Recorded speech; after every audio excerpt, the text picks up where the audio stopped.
Let's start in Dallas, and I would say the morale is very low there after their loss to the 49ers, and there's a lot of layers, I would feel like, to this Dallas team, whether and who to put the blame on, whether it's Dak Prescott, Mike McCarthy, or even the kicker. But what's your confidence level right now in Mike McCarthy and Dak Prescott moving forward? Middle of the road. I think we have to put this thing in perspective.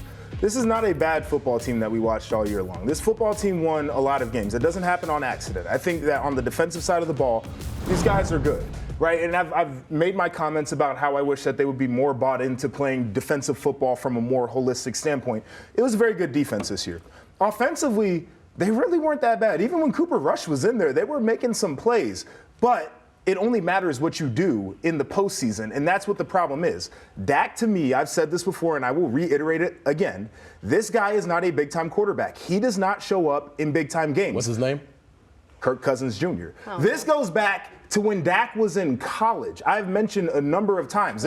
Mississippi State was #1 team in the country at one point. Then they lose to Alabama. Then they lose to the Rifle. Like the biggest games of the year, the guy doesn't show up, right? So that's a problem. Mike McCarthy, I don't know if he doesn't have a handle on what his coordinators are doing in terms of play calling. Certainly doesn't have a handle on how to manage games.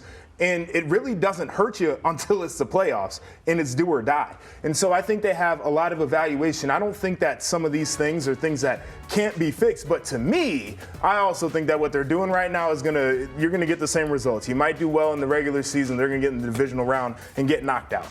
Kirk Cousins Jr., a.k.a. Blurk Cousins. Here's my thing with the Dallas Cowboys. I think yesterday they did not play well. Dak did not play well. Mike McCarthy did not coach a good game. I think defensively, they played well enough to win that ball game. Their leading rusher all year long, Tony Pollard, broke his leg. There was a lot of things that went wrong. I can't even take you seriously right now. I'm sorry, but there's a lot of things that went wrong for the Cowboys. But I think when you look in totality of their season, JP's right. They did a lot of things really well, but we always had this feeling all year long that no matter how well the Dallas Cowboys played, the ending to their season would feel the same. Dude. And it definitely feels the same. And at some point, you have to say, if this is the ceiling that Mike McCarthy can take you to, why wouldn't you start looking elsewhere? Bro, it was funny because I feel like there was a point in the season where we said that they were going to lose in the divisional round. Like, I think we literally said that because it always felt kind of fraudulent. It never felt like they were always a good team, but I don't think they consistently did the things that championship type teams do.